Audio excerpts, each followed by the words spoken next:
Bismillahirrahmanirrahim. Menabak dakwah tauhid dan sunnah. Bismillahirrahmanirrahim. Assalamualaikum warahmatullahi wabarakatuh.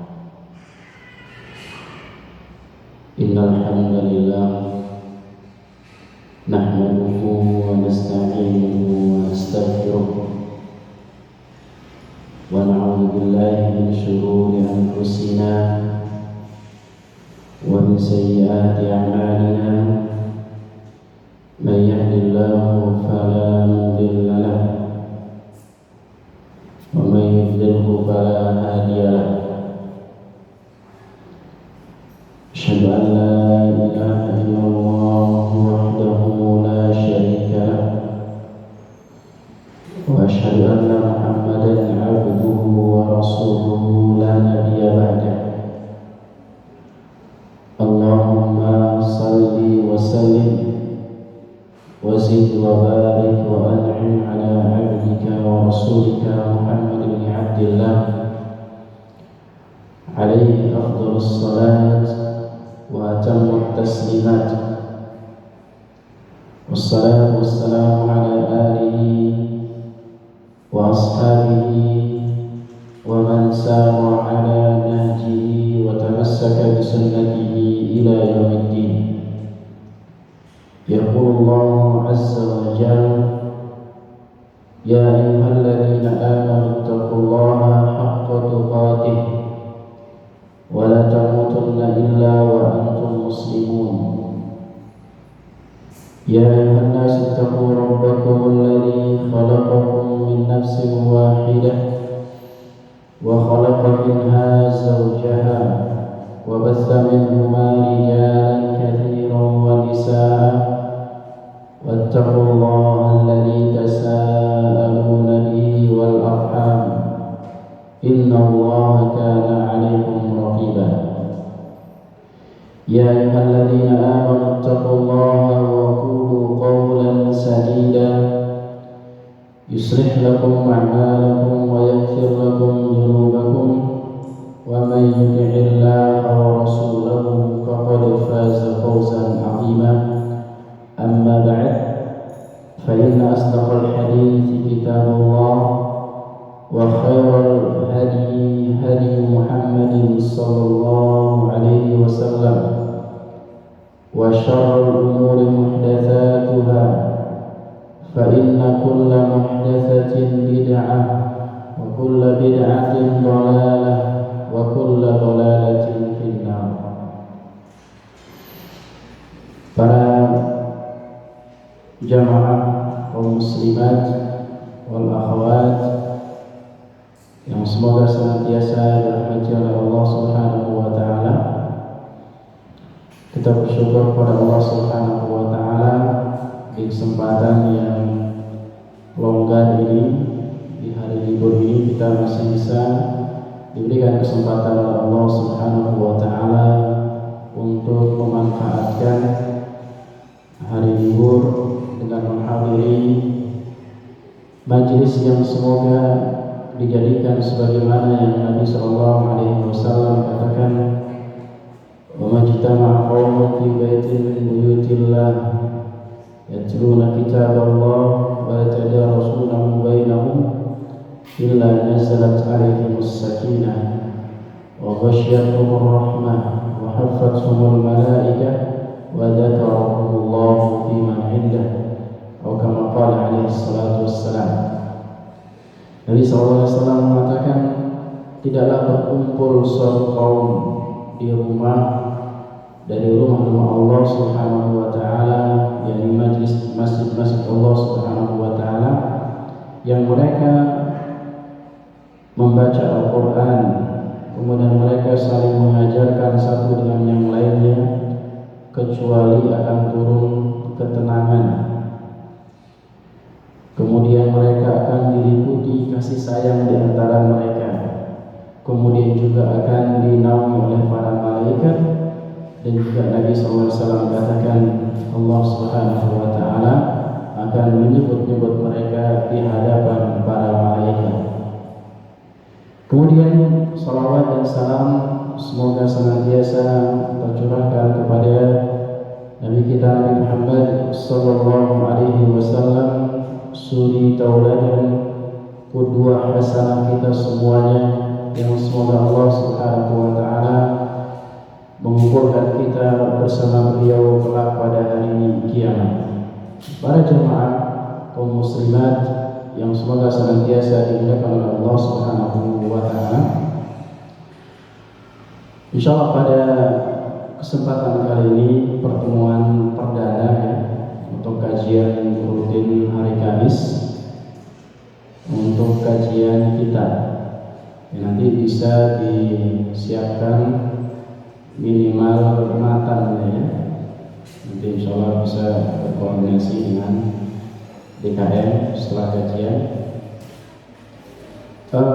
Kitab yang akan kita bahas insyaallah pada pertemuan kali ini dan pertemuan yang akan datang, yakni judulnya adalah Minhajus Salikin fi Tauhidil Fiqhi fid Din, atau yang lebih dikenal dengan Minhajus Salikin saja, Minhajus Salikin. Inilah salah satu buku fikih ya, yang sangat ringkas, yang langsung disebutkan oleh penulisnya perkara-perkara yang beliau rojihkan saja. Jadi tidak terlalu banyak atau bahkan tidak ada disebutkan di sini khilaf. Ya. Kendati di sana tidak dipungkiri bahwasanya nanti banyak hal di dalam masalah fikih itu ada khilafnya. Akan tapi dalam buku ini beliau fokus menyebutkan perkara-perkara fikih yang beliau rajihkan atau lebih dekat kepada mazhab Hambali, mazhabnya Imam Ahmad bin Hanbal rahimahullahu ta'ala. Sebelum kita membaca tulisan dari kitab ini, terlebih dahulu kita insyaallah akan menyebutkan pada kesempatan kali ini biografi dari penulis, agar kita mengetahui seperti apa orang yang nulis ini, atau buku yang akan kita baca ini penulisnya itu seperti apa, keilmuannya seperti apa, kemudian guru-gurunya seperti apa, murid-muridnya, begitu pula nanti kitab-kitab yang beliau tulis, agar kita lebih bersemangat untuk mempelajari buku yang beliau tulis, dan juga agar kita mencintai dan menyayangi para ahli ilmu. Semakin kita kenal, maka semakin kita mencintai beliau rahimahullahu ta'ala. Nama beliau adalah penulis kitab Minhajus Salikin. Nama beliau adalah Abu Abdillah Abdurrahman bin Nasir bin Abdillah bin Nasir bin Hamad al-Sa'di. Saya ulangi, nama beliau adalah Abu Abdillah. Ini adalah nama kunyah beliau. Dan di dalam syariat kita disyariatkan memiliki nama kunyah. Nama kunyah itu adalah nama yang diawali oleh kata Abu dan Ummu. Ya, dikenal di dalam agama Islam ya. Dari sejak zaman sebelum Islam pun sudah ada nama kunyah. Begitu pula ketika datang Islam tidak menafikan nama kunyah. Bahkan Nabi SAW juga memiliki nama kunyah. Nama beliau adalah Abu Qasim yang ma'ruf. Sebagaimana hadis yang mengatakan faqad asra Abul Qasim, maka dia telah menyelisihi atau bermaksiat kepada Abul Qasim. Abul Qasim itu adalah nama kunyah dari Nabi kita Nabi Muhammad sallallahu alaihi wasallam. Begitu pula para sahabat ya, para khulafa ar-rasyidin, di antaranya Abu Bakar. Abu Bakar itu bukan nama aslinya, tapi itu adalah nama kunyah. Umar Abu Hafs, kemudian Uthman Abu Abdillah misalkan. Kemudian juga Ali bin Abi Thalib, siapa nama kunyahnya? Abul Hasan, ya, Abul Hasan. Atau beliau juga dijuluki dengan Abu Turab, ya, Abu Turab. Atau bapaknya apa, Turab itu pasir atau bapaknya tanah. Jadi kisahnya beliau itu dijuluki oleh Nabi Shallallahu Alaihi Wasallam, Ali bin Abi Thalib, dan beliau sangat senang menggunakan kunyah tersebut, Abu Turab, karena yang memberikan nama kunyah itu adalah Nabi kita Nabi Muhammad Shallallahu Alaihi Wasallam. Jadi kisah singkatnya adalah ketika beliau Ali bin Abi Thalib cekcok, ya, ada masalah dengan putrinya Nabi Shallallahu Alaihi Wasallam, Fatimah radhiyallahu anha. Akhirnya Ali meninggalkan rumahnya dan pergi ke masjid, tidur di masjid. Dan ini juga salah satu atau di antara adab, ya, para ibu sekalian, ketika seorang suami itu marah, hendaknya suami itu mencari tempat yang membuat hatinya tenteram. Kalaupun akan pergi meninggalkan rumah, dia cari tempat yang membuat hatinya tenteram, membuat masalah menjadi lebih redam, cepat redamnya. Bukan ketika ada masalah pergi ke kafe misalkan, atau pergi ke diskotik, naudzubillah, atau pergi ke mall dan lain sebagainya, melihat hal-hal yang semakin membuat hatinya kacau. Tidak. Para sahabat Nabi SAW, kalaupun dia meninggalkan rumah ketika marah, di antaranya Ali bin Abi Thalib pergi ke masjid, ya, tidur di sana bahkan, ya, karena nanti akan menemukan ketenteraman jiwa, bisa membaca Al-Quran di sana, bisa sholat dan lain sebagainya. Kemudian dicarilah oleh Nabi SAW, ditanya kepada putri beliau, wahai Fatimah, mana anak pamanmu? Mana anak pamanmu? Mana suamimu? Kemudian Fatimah mengatakan, saya nggak tahu. Tadi dia marah, ada sesuatu yang terjadi di antara kita, kemudian dia pergi. Kemudian dicari oleh Nabi SAW, ditemukan di masjid. Kemudian Nabi SAW mengatakan, "Qum ya Abu Turab, bangunlah wahai Abu Turab," karena di badan beliau ada pasir, ada tanah, maka disebut Abu Turab. Itu di antara nama kunyah. Dan sebenarnya di tradisi kita juga di Indonesia sebenarnya sudah dikenal nama kunyah tersebut, cuman dibahasakan sebagai bahasa sehari kita. Ya, misalkan bapaknya Joko, itu sebenarnya maksudnya mungkin ya Abu Joko gitu.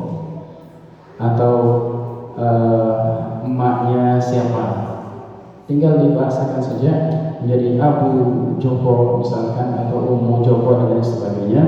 Di antara bentuk kita mengikuti Nabi Shallallahu Alaihi Wasallam dan juga para sahabat. Itu mengaku yang beliau dari siapa? Abu Abdillah. Nama asli beliau adalah Abdurrahman, ya, Abdurrahman bin Nasir. Nasir adalah nama bapak beliau. Dan sekilas tentang Abdurrahman ini adalah salah satu di antara nama yang sangat dicintai oleh Allah Subhanahu wa taala. Sebagaimana Nabi kita sallallahu alaihi wasallam mengatakan, "Inna ahabbal asma'i ilallahi Abdullah wa Abdurrahman." Atau kama qala alaihi salatu wassalam. Sungguhnya nama yang paling dicintai oleh Allah Subhanahu wa taala adalah nama Abdullah dan Abdurrahman, atau nama yang disandarkan kepada Allah. Abdullah, Abdul Wahab, Abdul Ghafur, Abdul Rauf, ataupun nama-nama yang lain yang disandarkan pada Allah Subhanahu wa taala. Ini nama yang paling dicintai oleh Allah Subhanahu wa taala. Hendaknya kita semuanya memilihkan nama-nama untuk putra dan putri kita, nama-nama yang terbaik, ya. Jangan sampai kita hanya mengikuti tren, ya, nama artis misalkan, atau nama pemain bola. Bahkan tidak jarang nama yang diikuti oleh sebagian kaum muslimin, nama-nama orang kafir, atau nama-nama orang yang fasik minimal, atau orang-orang munafik, yang kita tidak mengharapkan apapun dalam segi agama darinya. Hendaklah kita memiliki nama yang terbaik di antara nama apa? Abdurrahman, atau nama yang disandarkan kepada Allah, nama-nama para nabi, nama-nama para sahabat, ya, dengan harapan kita berdoa kepada Allah Subhanahu wa taala semoga dengan pemilihan nama tersebut Allah Subhanahu wa taala anugerahkan kebaikan agama, akhlak dan yang lain sebagainya seperti nama yang kita ambil tersebut. Kemudian nama bapak beliau adalah Nasir tadi, kemudian bin Abdullah, nama kakeknya Abdullah bin Nasir, nama uyutnya Nasir, kemudian nama orang tua uyutnya tadi Hamad Al-Sa'di atau keluarga Sa'di. Maka beliau dikenal dengan Syekh Abdurrahman As-Sa'di. Kalau nama ringkasnya, nama beliau adalah Syekh Abdurrahman As-Sa'di rahimahullah ta'ala dari Bani Tamim, dari Bani Tamim. Kemudian Syekh mengatakan wulida fi Unaizah, beliau dilahirkan di kota Unaizah. Unaizah itu di mana? Unaizah itu berada di daerah Qasim, ya, yang sekarang berada di kerajaan Saudi Arabia. Beliau dilahirkan pada tanggal 12 Muharram, bisa dicatat ya, tanggal 12 Muharram 1307 Hijriah, ya, 12 Muharram 1307 Hijriah atau bertepatan dengan tahun 1886 Masehi. Kira-kira umurnya sekarang berapa? Ibu, 1307 Hijriah, 1443 Hijriah dikurangi 1307 Hijriah, berapa tahun?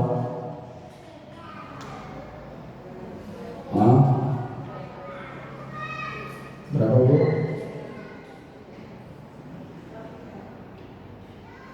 Ya, kurang lebihnya segitu. Nanti dihitung ya. Yang jelas beliau sudah meninggal ratusan atau lebih dari 100 tahun yang lalu ya. Sudah meninggal dunia rahimahullah ta'ala. Sekarang sudah 1400, beliau lahir 1300. Maksudnya sudah lahir ratusan tahun yang lebih dari 100 tahun yang lalu, atau 136 tahun yang lalu beliau dilahirkan. Kemudian watu'fiyat walidatuhu wa umruhu 4 sinin. Beliau meninggal oleh ibunya masih umur 4 tahun.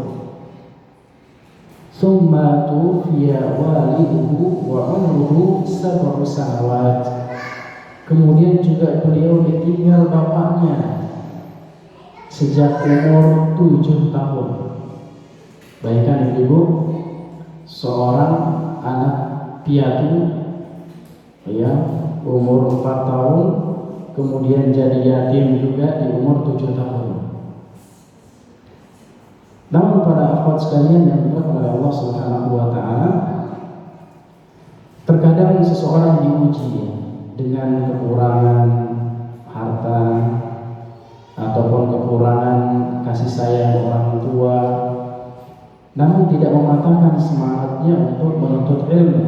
Di antara ini Syekh yang akan kita bahas pada kesempatan kali ini, beliau menjadi yatim piatu masih anak-anak, masih 7 tahun sudah menjadi yatim piatu. Subhanallah. Namun terkadang seseorang itu melihat tidak ada yang diharapkan lagi selain Allah Subhanahu wa taala, maka dia harus semangat. Terkadang yang dimanjakan oleh orang tuanya, diberikan semua fasilitas yang ada, terkadang membuat anak itu menjadi lemah, menjadi kurang semangat, menjadi seenaknya menggunakan kelebihan harta yang diberikan oleh orang tuanya. Terkadang demikian. Maka sebagai seorang orang tua maka harus mendidik anak-anaknya dengan yang sebaik-baiknya mumpung masih ada. Ya, mumpung masih ada. Dan yang sangat menarik para akhwat sekalian, para ibu-ibu yang dirahmati Allah Subhanahu wa taala,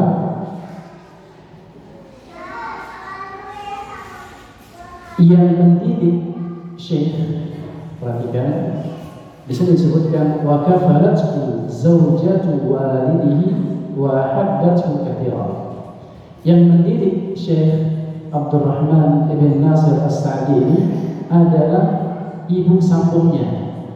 Perhatikan, ibu sambungnya yang mendidik Syekh, dan beliau sangat mencintai Syekh.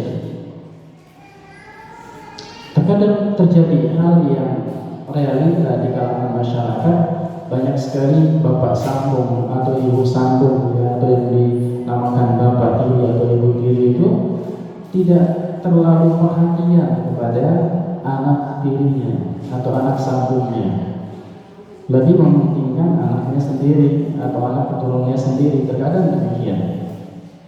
Akan tetapi seorang yang paham akan ilmu agama, kemudian paham keutamaan mendidik anak, maka anak siapapun itu selama di bawah tanggung jawab dia, selama di bawah asuhan dia, maka dia akan berbuat sebaik-baiknya. Karena dia tahu bahwa itu adalah investasi yang terbaik buat dia. Meskipun seorang bapak, misalkan bapak sambung, dia tidak berkewajiban untuk menafkahi anak sambungnya, akan tapi sebagai seorang muslim yang memahami bahwa setiap muslim adalah bersaudara, maka dia akan sangat memperhatikan pendidikan anak-anak kaum muslimin, terutama yang di bawah naungan atau tanggung jawab dia setelah menikahi ibunya atau menikah dengan bapak seorang anak tersebut. Dan yang sangat menarik di sini adalah yang mendidik Syekh adalah ibu sambungnya. Perhatikan, ibu sambungnya, bukan ibu sendiri. Tentunya kasih sayang seorang ibu sendiri atau ibu kandung tidak sama seperti kasih sayang seorang ibu sambung. Namun di sini Syekh dengan rahmat Allah Subhanahu wa taala diberikan ibu sambung yang saleh, yang sangat perhatian, mendidik, membiayai dan membesarkan anak tersebut sehingga menjadilah seperti sekarang. Dan para akhwat dan ummahat yang dimuliakan oleh Allah Subhanahu wa taala, banyak sekali para ulama yang dididik dan dibesarkan sehingga bisa menjadi seorang ulama oleh seorang ibu.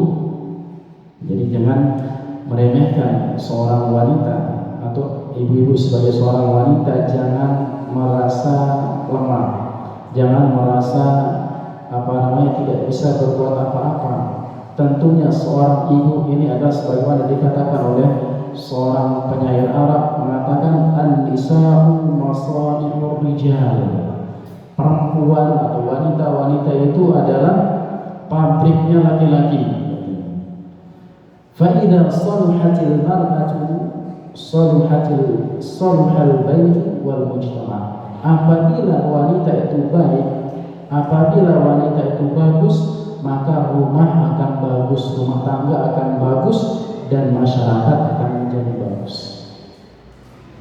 Di antara para ulama yang boleh dicatat biar menjadi penyemangat buat ibu-ibu atau mungkin ada calon ibu di belakang untuk menjadi the next ibu yang bisa melahirkan seorang ulama atau seorang ustaz atau seorang kiai nanti. Di antara beliau adalah Al-Imam Al-Bukhari rahimahullah ta'ala. Al-Imam Al-Bukhari yang sering kita kenal ya, setiap kajian, setiap khutbah Jumat, setiap khutbah nikah, dan setiap pengajian apapun tentunya sering kita akan mendengar Rawahul Bukhari, diriwayatkan oleh siapa? Al-Imam Al-Bukhari. Yang mendidik Al-Imam Al-Bukhari ini adalah ibunya. Masya Allah. Ya, tentunya ibu-ibu yang memiliki semangat juang yang tinggi, memiliki semangat semangat mendidik anak yang tinggi, tidak boleh lemah. Jadi seorang ibu, meskipun terkadang seorang wanita itu disepelekan oleh sebagian orang, buat apa belajar tinggi-tinggi, toh juga nanti di rumah aja, ya, sumur dasar dan dapur. Tidak masalah, sekolah tinggi-tinggi sangat bagus, dengan tujuan nanti setelah lulus menjadi pendidik yang terbaik buat anak-anaknya kelak. Ya, menjadi the next, tadi kita sampaikan, the next ibu yang bisa melahirkan seorang ulama. Harus memiliki semangat juang yang seperti itu. Terutama mungkin ada sebagian saudari-saudari kita yang Allah Subhanahu wa taala takdirkan menjadi single parent. Ya, single parent tidak boleh putus semangat. Di antara para ulama yang kita sebutkan nanti ini, di antara mereka single parent tadi itu, ya, hidup sendiri, menghibahkan dirinya untuk anak-anaknya. Dan di antara juga Imam Syafi'i rahimahullah taala yang terkenal. Siapa yang tidak kenal Imam Syafi'i? Tentunya semua, bahkan para penuntut ilmu, masyarakat terutama di Indonesia ini sangat mengenal Imam Syafi'i. Yang mendidik beliau adalah ibunya, bukan bapaknya, ya, ibunya. Begitu pula Imam Ahmad bin Hanbal rahimahullah taala, ulama-ulama yang terkenal semua ibu. Semuanya ini dididik oleh ibunya. Bahkan yang sangat menarik, bagaimana metode pendidikan seorang ibunya Imam Ahmad bin Hanbal. Di antaranya ibu sekalian harus memiliki atau harus membuang sifat tidak tega, ya, tidak tega, kasihan dan lain sebagainya. Imam Ahmad pernah menceritakan bahwa saya dahulu semenjak masih kecil, ibunya sebelum subuh sudah dibangunkan oleh ibunya Imam Ahmad. Sebelum subuh sudah dibangunkan, persiapan untuk pergi ke masjid sholat dan diantar ke masjid dulu, ya, diantar ke masjid, ditungguin sampai selesai sholat, baru dibawa balik lagi. Terkadang sebagian ibu yang mungkin gak tega dibangunin sekali dua kali, ya sudah masih ngantuk, kemudian atau kasihan dan lain sebagainya. Ini harus dibuang jauh-jauh para ibu-ibu sekalian. Contoh ibunya Imam Ahmad bin Hanbal rahimahullah ta'ala, pagi-pagi bangunin anaknya.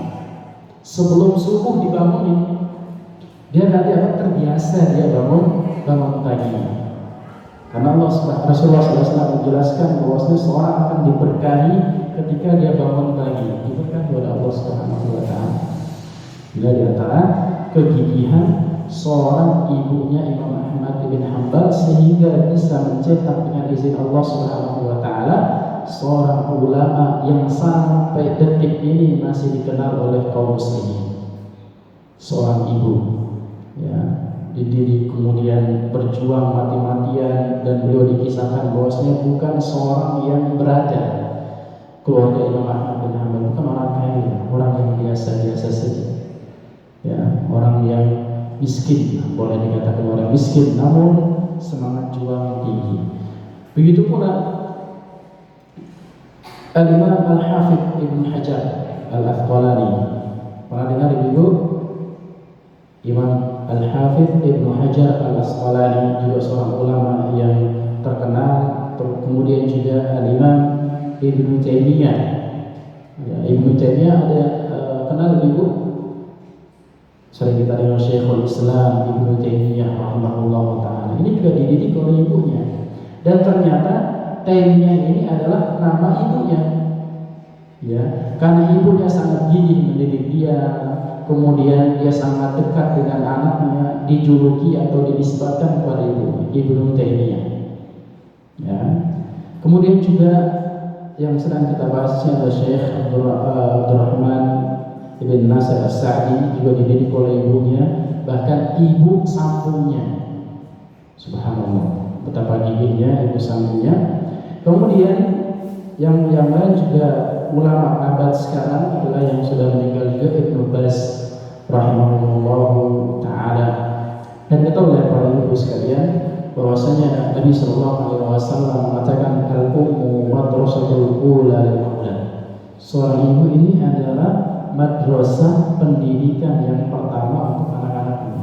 Jadilah seorang ibu yang salehah, yang semangat juang tinggi, semangat mendidik anak-anak, ya, jangan sampai loyo dan lemah. Ya, harus memiliki semangat dan tentunya harus semangat juga di dalam belajar. Biar apa? Biar bisa mendidik anak-anaknya dengan benar dan sesuai tuntunan dari Rasulullah SAW. Kemudian para akhwat yang dimuliakan oleh Allah Subhanahu wa taala,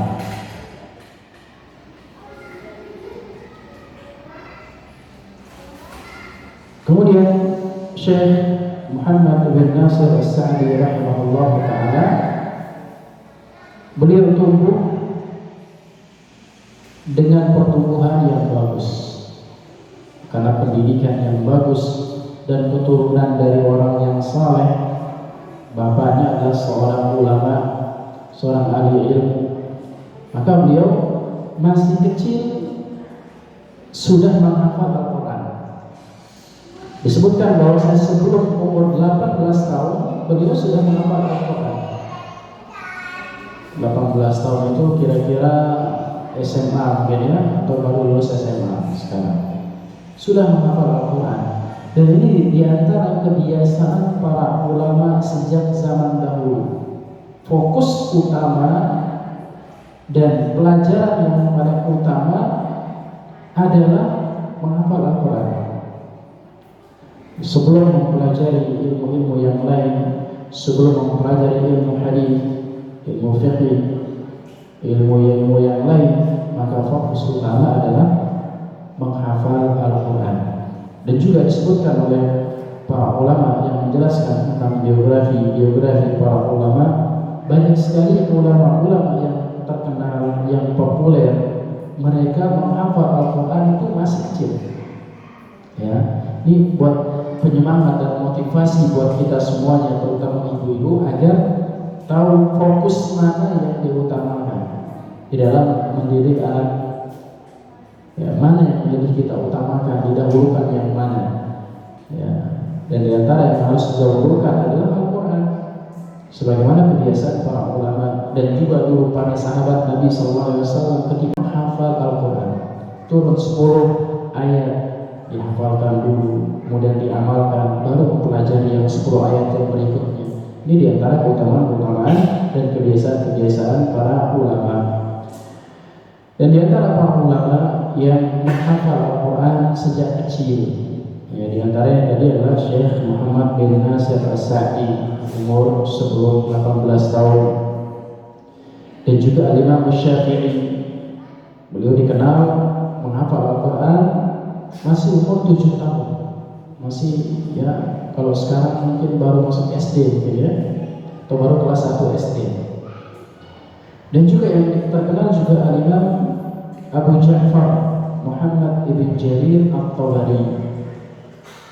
Beliau ini terkenal adalah kitabnya kitab tafsir At-Tabari. Beliau juga menghafal Al-Quran umur 7 tahun. Kemudian juga Al-Imam Ahmad ibn Hanbal rahimahullah ta'ala, beliau menghafal Al-Quran masih kecil, masih 8 tahun. Kemudian juga Al-Imam Ibnu Katsir rahimahullah ta'ala, yang sering kita dengar tafsir Ibnu Katsir, beliau menghafal Al-Quran pada umur 11 tahun. Dan juga Al-Imam Abu Hanifah, Al-Imam Ahmad bin Hanbal rahimahullah ta'ala, dari Al-Imam As-Suyuti 8 tahun. Kemudian Imam Ahmad bin Hanbal umur 15 tahun menghafal Al-Quran. Adapun Imam Ibnu Hajar Al-Asqalani, beliau menghafal Al-Quran umur 8 tahun. Al-Imam Abu Hanifah, imam mazhab yang terkenal, beliau menghafal sejak kecil. Disebutkan Al-Imam Malik, beliau menghafal Al-Quran sejak belia. Al-Imam Ibnu Taimiyah rahimahullah ta'ala, beliau menghafal Al-Quran sebelum, ya, masih belasan tahun. Kemudian Al-Imam Nawawi rahimahullah ta'ala disebutkan bahwasanya beliau menghafal Al-Quran sebelum balik. Ya, masih kecil. Rata-rata para ulama dahulu menghafalkan Al-Quran terlebih dahulu dan dididik oleh gurunya, oleh orang tuanya, oleh ibunya, oleh bapaknya untuk fokus terlebih dahulu menghafal Al-Quran sebelum mempelajari ilmu-ilmu yang lain. Kemudian para akhwat dan ummahat yang dimuliakan oleh Allah Subhanahu wa Ta'ala. Adapun guru-guru dari Syekh Muhammad bin Nasir As-Sa'di rahimahullah ta'ala, di antara guru-guru beliau yang terkenal adalah Syekh Ibrahim bin Muhammad bin Jasir. Syekh Ibrahim bin Muhammad bin Jasir rahimahullah ta'ala. Kemudian juga yang terkenal juga guru beliau adalah Syekh Muhammad bin Abdul Karim Asy-Syidi. Syekh Muhammad ibn Abdul Karim Asy-Syidi. Dan juga guru beliau yang terkenal adalah Syekh Saleh ibn Utsaimin. Ya, Syekh Saleh bin Utsman, bukan Utsaimin. Syekh Saleh bin Utsman. Dahulu beliau adalah qadinya Unesa, atau hakimnya di Unesa.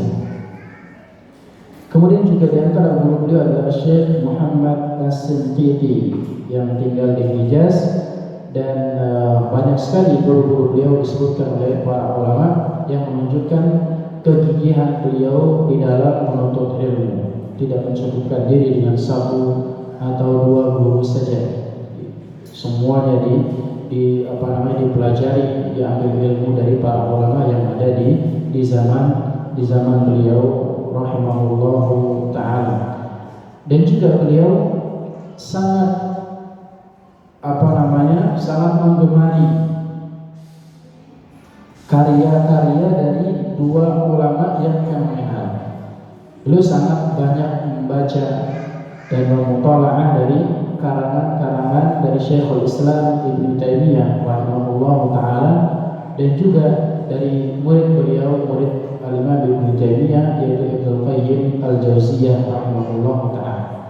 Jadi beliau sangat banyak mempelajari, mutalaah, dan bahkan banyak mensyarah, menjelaskan kitab-kitab dari Syekhul Islam Ibnu Taimiyah dan Al-Imam Ibnu Qayyim Al-Jauziyah rahimahullahu ta'ala.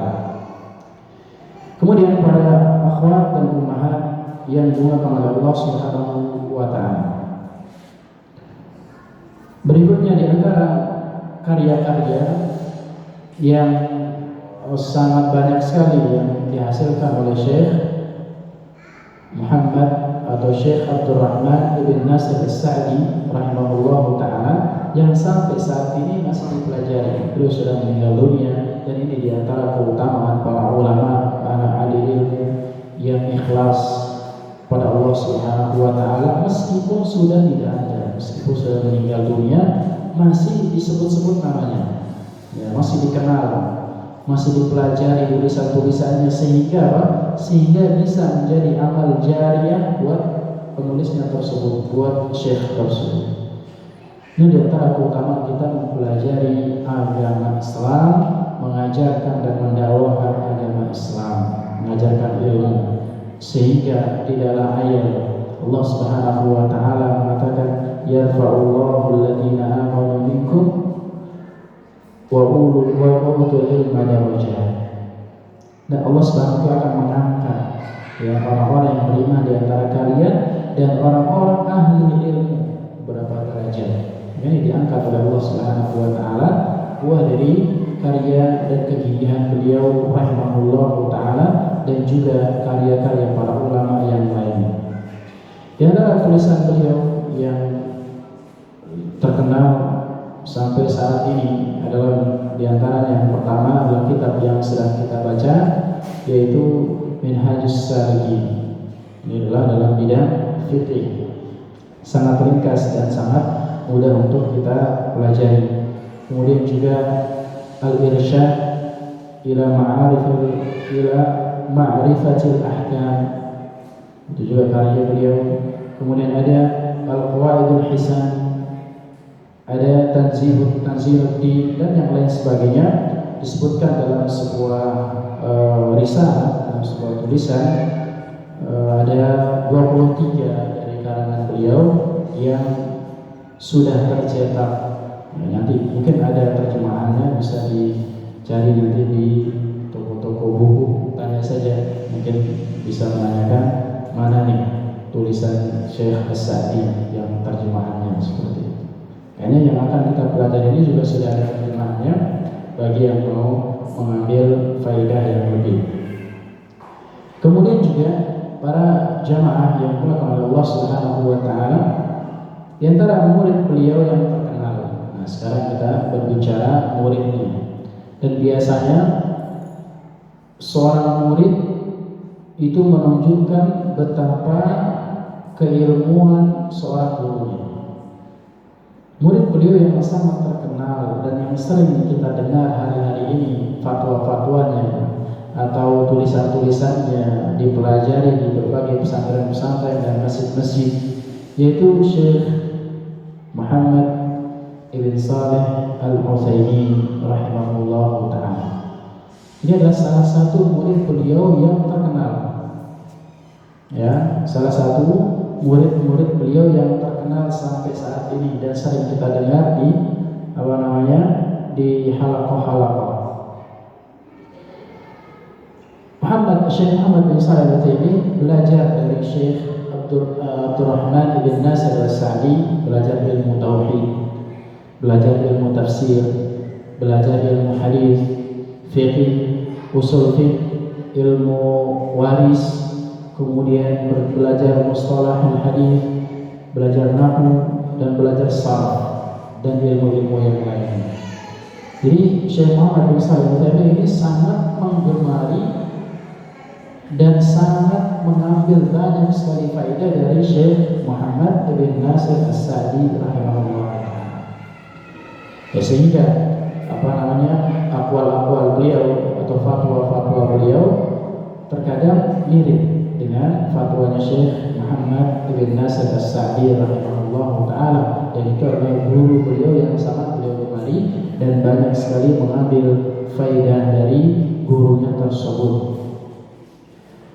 Sehingga pernah ditanyakan, atau beliau Syekh Muhammad bin Saleh Al-Utsaimin pernah menceritakan, atau kalau bahasa kita memberikan testimoni gitu, menceritakan tentang bagaimana sosok seorang Syekh Muhammad bin Nasir As-Sa'di atau Syekh Abdurrahman bin Nasir As-Sa'di rahimahullah ta'ala. Beliau pernah mengatakan, saya banyak sekali terpengaruh dengan metode beliau dalam mengajar dan menyampaikan ilmu. Karena banyak mengambil ilmu dari beliau, beliau sangat terkesima, sangat berpengaruh, banyak mengikuti cara belajar dan cara menyampaikan ilmu. Bagaimana mempermudah murid-murid beliau agar bisa memahami dengan beragam contoh dan makna-makna. Sehingga banyak sekali Syekh Muhammad bin Saleh Al-Utsaimin ketika menjelaskan sesuatu, menjawab sebuah pertanyaan, beliau memberikan contoh, ya, mengikuti metode guru beliau yaitu Syekh Abdurrahman bin Nasir As-Sa'di rahimahullah ta'ala. Kemudian beliau juga mengatakan, dan saya juga terpengaruh dengan akhlak beliau karena Syekh Abdurrahman rahimahullah ta'ala adalah orang yang memiliki akhlak yang sangat mulia. Jadi akhlak ini para ibu sekalian yang dimuliakan oleh Allah Subhanahu wa taala, di antara pilar-pilar yang harus dimiliki oleh seorang penuntut ilmu terutama, dan kita semuanya tentunya, ya, sebagai seorang penuntut ilmu, sebagai seorang bapak, seorang ibu, seorang anak, akhlak ini harus menjadi prioritas utama dalam bergaul dengan masyarakat ataupun yang lainnya. Karena biasanya yang dilihat pertama kali adalah akhlak. Misalkan ada seorang anak di pesantren, yang dilihat pertama kali oleh masyarakat ketika dia pulang adalah akhlaknya, bukan menanyakan berapa hafalannya, bukan menanyakan sudah belajar bahasa Arab pakai kitab apa, bukan. Akan tapi yang dilihat pertama kali adalah bagaimana akhlaknya. Sehingga ini sangat penting. Makanya para ulama dahulu mereka mempelajari adab dan akhlak terlebih dahulu sebelum mempelajari ilmu yang lain.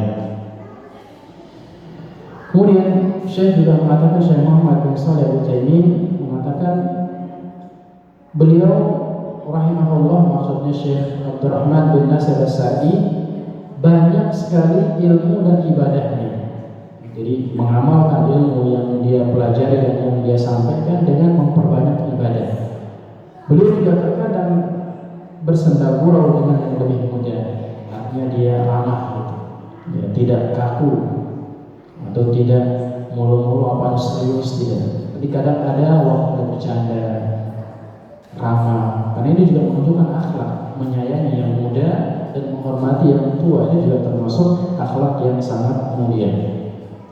Di antara akhlak beliau juga adalah beliau murah senyum dengan yang lebih tua, terutama disapa assalamualaikum, senyum sebagainya, adalah di antara akhlak yang sangat mulia. Dan beliau adalah seorang yang kulihat paling bagus akhlaknya. Ini adalah rekomendasi dari seorang murid yang langsung bermulazamah, langsung belajar langsung dengan Syekh. Ya, akhlak yang sangat mulia dari Syekh Abdurrahman bin Nasir As-Sa'di rahimahullahu ta'ala.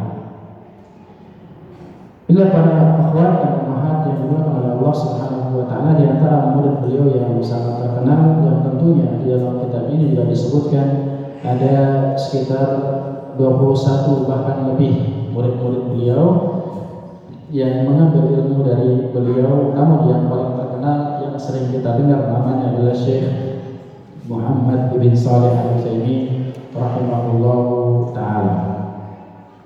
Kemudian para akhwan dan ummahat yang dimuliakan oleh Allah Subhanahu wa ta'ala,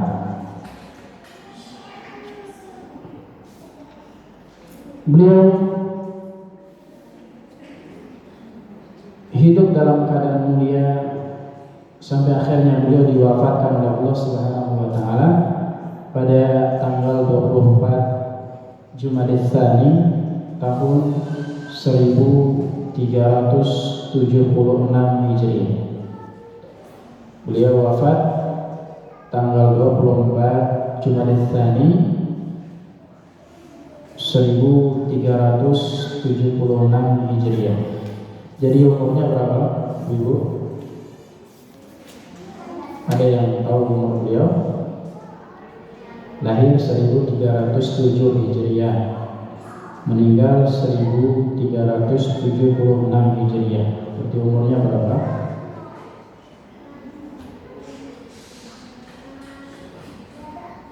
Allahu a'lam. Berapa Ibu?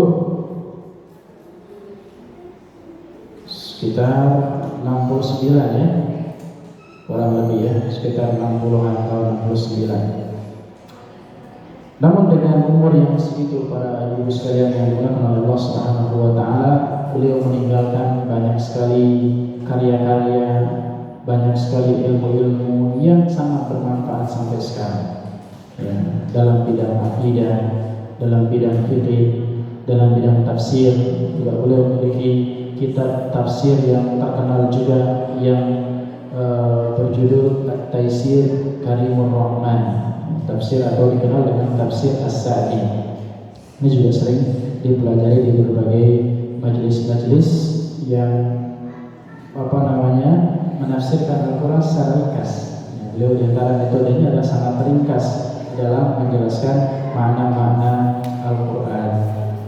Ini di antara sekilas para akhwat dan ummahat sekalian yang dimuliakan oleh Allah Subhanahu wa ta'ala dari biografi singkat Syekh Abu Abdullah Abdurrahman bin Nasir As-Sa'di rahimahullahu ta'ala.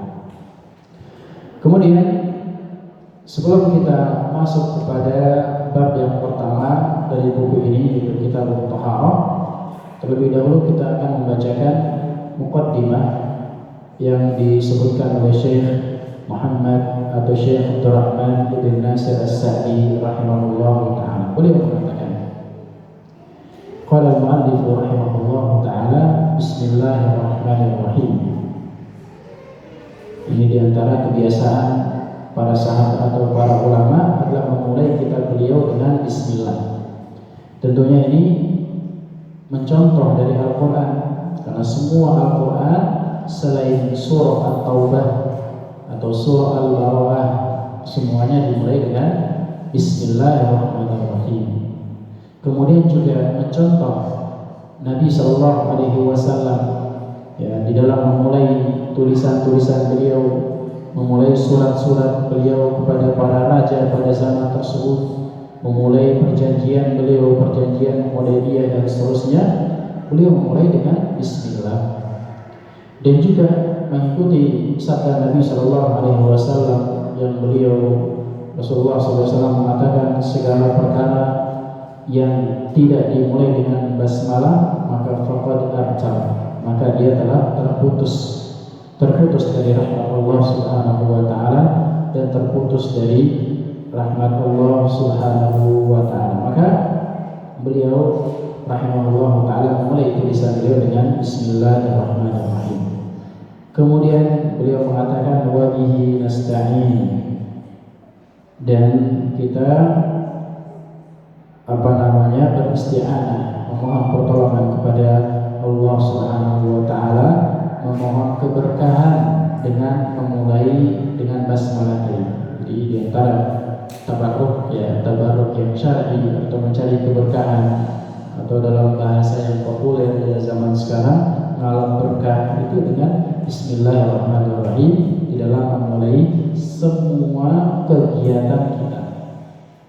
Makan mulai dengan Bismillah, tidur Bismillah, kemudian lagi berjalan mulai dengan Bismillah, naik kendaraan Bismillah.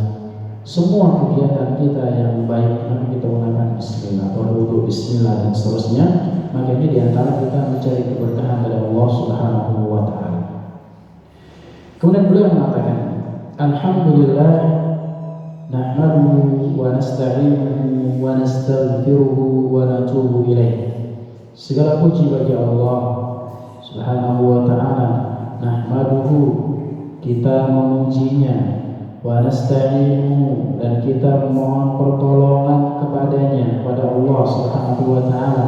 Wa nastaghfiruh, dan kita memohon ampunan kepada Allah Subhanahu wa taala. Wa natubu ilaih, dan kita bertaubat kepadanya. Jadi ini antara muqaddimah yang sering disebutkan oleh khatib atau oleh para asatidzah. Jadi biar kita paham juga artinya, kita terjemahkan secara cepat muqaddimah beliau rahimahullah taala. Kemudian beliau mengatakan wa na'udzu billahi min syururi anfusina, dan kita berlindung kepada Allah Subhanahu wa taala dari kejelekan diri-diri kita. Min syururi anfusina, dari kejelekan jiwa-jiwa kita. Karena sejatinya jiwa kita ini adalah senantiasa condong kepada kemaksiatan, condong kepada keburukan. Allah Subhanahu wa taala mengatakan innan nafsa la'ammaratun bisu'. Sesungguhnya jiwa kita itu senantiasa mengajak dan menyuruh, menarik kepada keburukan. Dan kita harus banyak-banyak berlindung dari jiwa yang buruk. Dari jiwa kita sendiri, musuh kita yang terberat pada jamaah yang dimuliakan oleh Allah Subhanahu wa taala adalah diri kita sendiri. Ya, musuh kita yang terberat. Karena senantiasa dibisikkan oleh syaitan untuk melakukan keburukan, bermaksiat kepada Allah Subhanahu wa taala. Wa sayyi'ati a'malina, dan kita berlindung kepada Allah Subhanahu wa taala dari keburukan amalan-amalan kita, dari kekurangan ibadah, dari kekurangan memberikan hak-hak ibadah tersebut, kekurangan gerakan-gerakan ibadah. Kita berlindung kepada Allah Subhanahu wa taala. Semoga Allah Subhanahu wa taala mengampuni kita dari kekurangan-kekurangan ibadah kita semuanya. Ya, terkadang yang namanya manusia datang masa malas, datang masa futur, datang masa lelah di dalam beribadah, dan terkadang dikerjakan ibadah itu seadanya aja.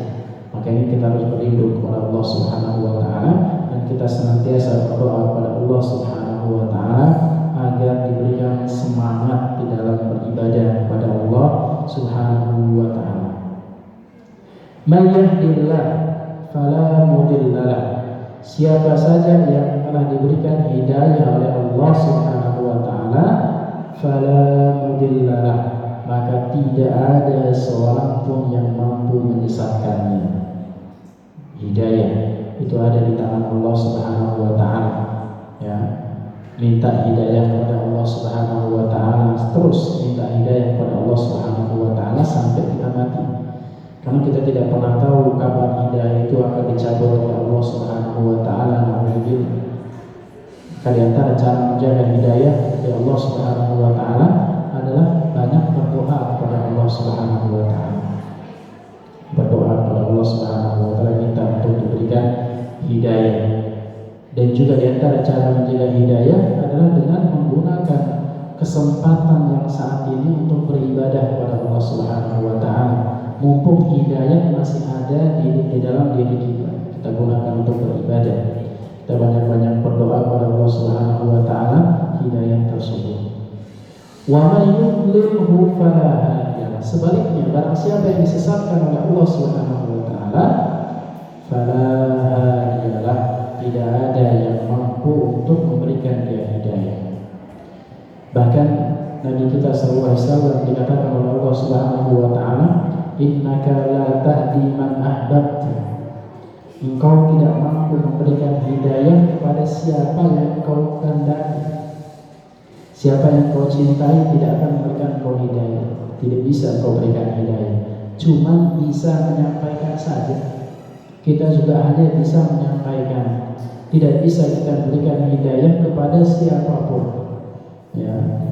Maka kalau kita punya keluarga, mungkin punya anak atau punya suami, sampaikan kebenaran itu, sampaikan yang benar itu benar, sampaikan atau nasihati dengan cara yang bagus.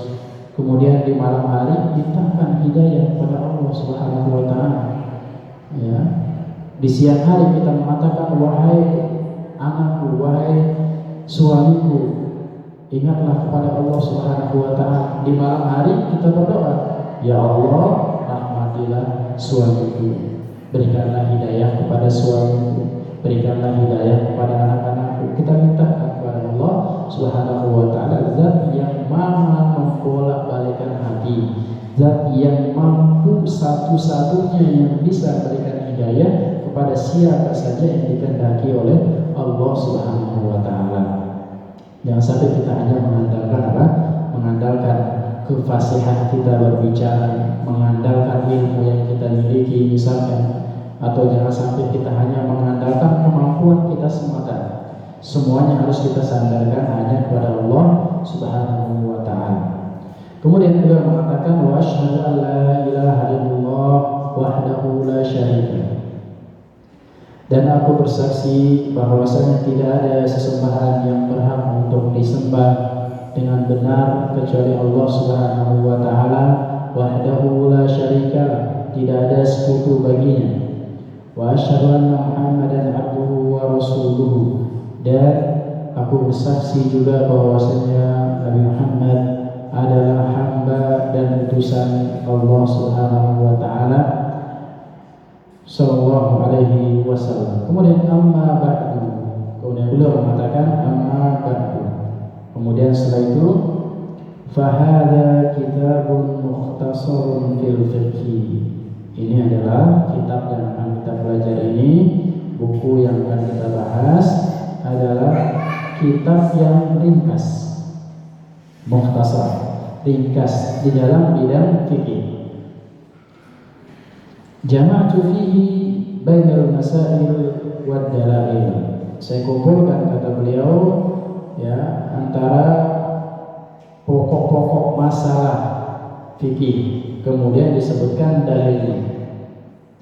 Dan ini kita akan dapat di sini dalam kitab ini, para jamaah, para akhwat dan ummahat yang dimuliakan oleh Allah Subhanahu wa taala. Pernyataan beliau, kemudian dalil. Kemudian masalah ini disebutkan, kemudian apa dalilnya. Jadi semacam ringkasan masalah dan dalil-dalil saja. Maka tadi kita sampaikan bahwasanya mungkin tidak akan didapat di dalam buku ini khilaf di dalam masalah fikih, dan memudahkan kita, terutama bagi kita semuanya yang masih pemula di dalam belajar fikih, di dalam memahami secara langsung, memahami secara mudah pelajaran-pelajaran dan ilmu-ilmu yang berkaitan dengan fikih. Waqtasartu fihi ala ahambil umur wa a'zamuha naf'an. Dan beliau mengatakan, saya hanya mencukupkan diri terhadap perkara-perkara yang paling penting dan yang paling banyak manfaatnya. Jadi tidak disebutkan semua oleh Syekh, tentang perkara-perkara yang kita akan hadapi setiap hari. Baik masalah bersuci, masalah wudhu, masalah sholat nantinya, masalah puasa dan lain sebagainya. Beliau akan menyebutkan tentang perkara-perkara yang urgent, yang seharusnya kita semuanya mengetahui perkara tersebut. Li syiddatil darurati ila hadzal mawdu', karena pentingnya perkara ini yang akan disebutkan oleh Syekh ini sangat penting, sehingga kita harus bersemangat di dalam mempelajarinya. Wa katsiran ma aqtasartu 'ala nas, dan banyak sekali saya hanya mencukupkan diri terhadap nas saja. Idza kana al-hukmu fihi wadihan, kalau di dalam nas itu, di dalam Al-Quran atau dalam hadis itu sudah jelas hukumnya. Jadi beliau tidak banyak menjelaskan. Kalau sudah jelas oleh Al-Quran ataupun oleh hadis Nabi Sallallahu Alaihi Wasallam, li suhulati hifdzihi wa fahmihi 'ala al-muqtadi'in, karena sangat mudah untuk dihafal dan sangat mudah untuk difahami oleh al-mubtadi'in, oleh orang-orang yang pemula di dalam belajar agama Islam, dalam belajar ilmu fikih. Li'anna al-ilma ma'rifatul haqqi bidalilihi, karena ilmu yang sesungguhnya itu adalah mengetahui kebenaran atau mengetahui hak itu beserta dalilnya. Jadi hendaklah kita kritis dalam masalah agama, ya, dalam urusan agama, dalam urusan ibadah. Tentunya kita harus menanyakan dalilnya ada nggak nih. Jangan sampai kita berbuat ibadah, berbuat suatu perkara dalam agama yang tidak berlandaskan dalil. Kalau ada dalil biasanya kita tenang beribadah itu.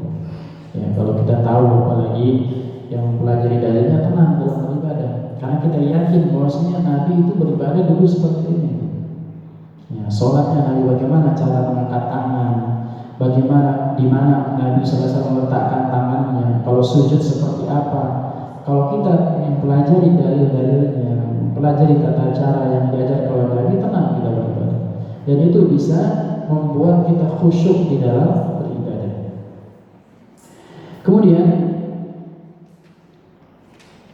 beliau juga menyebutkan al-ahkamu khamsatun, hukum-hukum di dalam fikih itu ada 5. Ya, hukum-hukum dalam fikih ini ada 5. Yang pertama, al-wajibu, wajib. Apa itu wajib? Wajib adalah wahwa ma uziba fa'iluhu wa uqiba tarikuhu, apa-apa yang diberikan pahala orang yang mengerjakannya dan diiqab atau mendapatkan dosa orang yang meninggalkannya. Ini dalam ilmu fikih, karena berbeda antara makna-makna tergantung disiplin ilmunya. Ilmu hadis nanti berbeda dan sebagainya. Adapun dalam ilmu fikih, maka wajib artinya adalah apa-apa yang diberikan pahala orang yang melakukannya dan diiqab atau mendapatkan dosa orang yang meninggalkannya. Kemudian yang kedua, di antara hukum-hukum Islam adalah al-haram. Haram itu adalah didduhu, lawan dari wajib. Berarti apa? Apa-apa yang mendapatkan dosa orang yang melakukannya dan mendapatkan pahala orang yang meninggalkannya. Itu yang kedua. Kemudian yang ketiga, wal makruh. Apa itu makruh? Makruh artinya ma usiba tarikuhu wa lam yu'aqab fa'iluhu, apa-apa yang diberikan pahala orang yang mengerjakannya, apa-apa yang diberikan pahala orang yang meninggalkannya dan dan tidak mendapatkan dosa orang yang meninggalkannya. Makruh. Adapun pendapat sebagian ulama, makruh itu berarti sesuatu yang dibenci. Ya, makruh itu dari kata makruh, artinya sesuatu yang dibenci. Maka jangan sampai kita juga melakukan atau membiasakan melakukan hal-hal yang makruh hukumnya, karena itu adalah sesuatu yang dibenci oleh Allah dan Rasulnya Sallallahu Alaihi Wasallam. Kemudian yang keempat di antara hukum-hukum Islam adalah wal masnun atau yang sunnah, yang mustahab. Mustahab atau sunnah ini adalah lawan dari makruh. Berarti apa? Apa-apa yang ala orang yang melakukannya dan tidak mendapatkan dosa orang yang meninggalkannya. Kemudian yang kelima di antara hukum Islam adalah al-mubah. Mubah.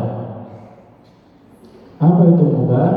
Mubah artinya wa huwa alladhi fi'luhu wa tarkuhu ala haddin sawa.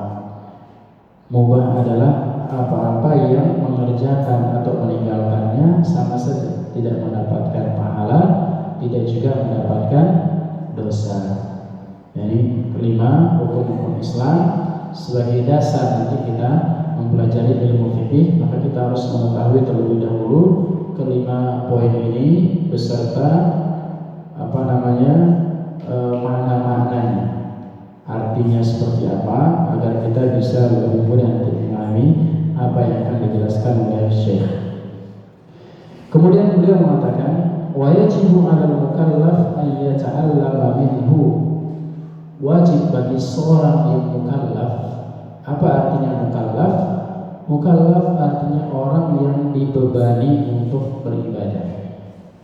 Ya, seperti orang yang sudah balik, kemudian dia berakal. Maka ini kata beliau wajib bagi orang yang mukallaf an yata'allama minhu, mempelajari kelima perkara tersebut. Ya, wajib dipelajari mana yang wajib agar dia kerjakan, mana yang haram agar dia tinggalkan, mana yang sunnah agar dia kerjakan juga, mana yang makruh dan mana yang mubah agar dia tinggalkan yang makruh dan tidak bermudah-mudahan dalam perkara yang mubah. Kullu ma yahtaju ilaihi fi ibadatihi wa muamalatihi wa ghairiha. Wajib dia mempelajari semua perkara yang dia butuhkan. Seorang muslim, seorang mukallaf wajib dia mempelajari apa-apa yang dia butuhkan di dalam ibadahnya. Dalam ibadahnya. Kemudian di dalam muamalahnya. Muamalah dalam bersama manusia, sesama saudaranya. Bagaimana cara dia beribadah, bagaimana cara dia bermuamalah. Ini hukumnya nanti kalau kita berbicara hukum, perkara-perkara yang wajib kita jalani ini hukumnya fardu ain, mempelajarinya. Contohnya bagaimana cara sholat, wajib kita pelajari. Bagaimana cara berwudu, bagaimana cara bersuci, karena ini untuk kepentingan kita pribadi. Ya, harus kita ketahui, ya terutama ibu misalkan harus mengetahui secara detail masalah darah misalnya. Bagaimana bentuk darah-darah yang wajib diberikan oleh seorang wanita agar jangan sampai salah di dalam mengambil hukum yang berkaitan dengan darah tersebut. Jadi perlunya kita mempelajari ilmu agama kita. Kemudian beliau mengatakan qala sallallahu alaihi wasallam, Rasulullah sallallahu alaihi wasallam bersabda, "Man yuridillahu bihi khairan yufaqihuhu fid-din." Muttafaqun alaih. Siapa saja yang diinginkan kebaikan oleh Allah Subhanahu wa taala, maka dia akan difahamkan di dalam agama. Ya, jadi di antara ciri atau tanda Allah Subhanahu wa taala menginginkan kebaikan buat seseorang adalah dia difahamkan di dalam agama. Dia dimudahkan untuk menuntut ilmu dan dimudahkan di dalam memahami ilmu tersebut. Dalam jamaah, oleh karenanya kita harus bersemangat di dalam belajar, menuntut ilmu, menghafal ilmu-ilmu yang ada, agar kita menjadi orang yang terbaik di sisi Allah Subhanahu wa taala. Dan jangan lupa setiap hari sebagaimana tuntunan Nabi kita sallallahu alaihi wasallam, kita senantiasa berdoa, Allahumma inni as'aluka ilman nafi'an wa rizqan thayyiban wa amalan mutaqabbalan. Baca setiap hari. Apa arti doa tersebut? Doa tersebut artinya, Allahumma inni as'aluka ilman nafi'an. Ya Allah, aku mohon kepadamu ilmu yang bermanfaat, wa rizqan thayyiban, dan aku minta kepadamu rizki yang baik, rizki yang thayyib, wa amalan mutaqabbalan, dan aku juga mohon kepadamu amalan ibadah-ibadah yang diterima oleh Allah Subhanahu wa taala. Maka ini doa yang sangat luar biasa, yang jangan sampai kita tinggalkan di setiap pagi kita, zikir pagi kita, jangan sampai kita tinggalkan doa tersebut, sehingga semoga Allah Subhanahu wa taala mudahkan kita setiap hari untuk mendapatkan ilmu yang bermanfaat, rezeki yang barokah, rezeki yang bagus, dan juga amalan-amalan yang senantiasa diterima oleh Allah Subhanahu wa taala. Mungkin ini ibu-ibu sekalian, para ummahat dan akhwat yang semoga senantiasa dirahmati oleh Allah Subhanahu wa taala, muqaddimah dari Syekh dan juga biografi dari Syekh Abdurrahman bin Nasir As-Sa'di rahimahullah taala dalam pertemuan pertama kali ini. Semoga Allah Subhanahu wa taala mudahkan kita semuanya untuk mempelajari tulisan-tulisan beliau dan mengambil faidah, mengambil ilmu dari beliau dan mengamalkan apa yang kita pelajari. Kalau tidak ada pertanyaan, ada pertanyaan? Enggak ada ya?